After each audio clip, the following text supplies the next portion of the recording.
కనుక ఇట్లా ఉంటే కనుక నిజంగా డిసప్పాయింట్ అండి.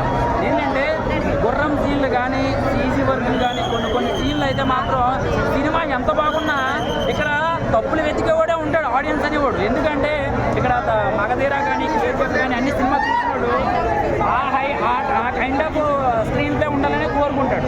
మరి అలాంటిది పవన్ కళ్యాణ్ గారి స్క్రీన్ మీదకి వచ్చాక అదే ఎక్స్పెక్టేషన్ తీసుకుంటారు. అంటే ఇక్కడ డైరెక్టర్ గారికి చూపించడం రాలేదనుకోవచ్చా? డైరెక్టర్ గారికి చూపించడంలో 100-200% నేను చెప్తున్నా, జాగ్రత్తలు తీసుకోలే. ఏదో పవన్ కళ్యాణ్ గారు షూట్లోకి వచ్చేస్తారు కదా, ఏదో చేసేస్తున్నాం కదా అని అనుకున్నారు. కానీ ఒక్క డెడికేషన్గా కొన్ని సీన్లు, ఆ గుర్రం సీన్లు లేకపోతే ఆ కొండలు చూపించే విధానం కానీ బ్యాక్ షాట్లు ఒకలాగా ఉంటున్నాయి. బ్యాక్ షాట్లు ఏమో ఒరిజినల్గా గుర్రం మీద వెళ్తున్నట్టు ఉన్నాయి, ఫ్రంట్ షాట్లు ఏమో గ్రాఫిక్లా కనబడిపోతున్నాయి. సో అది ప్రతి ఒక్కరికి అనిపిస్తుంది. అదొక్కటే తప్ప ఇందులో పవన్ కళ్యాణ్ గారిని తప్పు చేయడం కానీ కృష్ణ గారు డైరెక్ట్ చేశారు, సెకండ్ హాఫ్ జ్యోతికృష్ణ గారు డైరెక్ట్ చేశారు అంటున్నారు. నిజంగా అది ఫస్ట్ హాఫ్ ఎవరు చేశారో తెలియదు. ఫస్ట్ హాఫ్ అసలు డైరెక్షన్ ఎంతవరకు చేశారో కూడా తెలియదు. ఆయన పునాది వేశారు కృష్ణ గారు.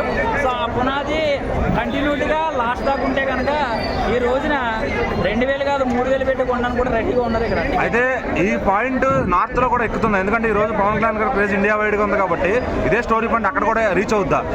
అదే ఎందుకంటే ఇది కోహినూర్ డైమండ్ అంటే అప్పట్లో అసలు ఔరంగాబాద్ అంటే ఎవరికి తెలియదు.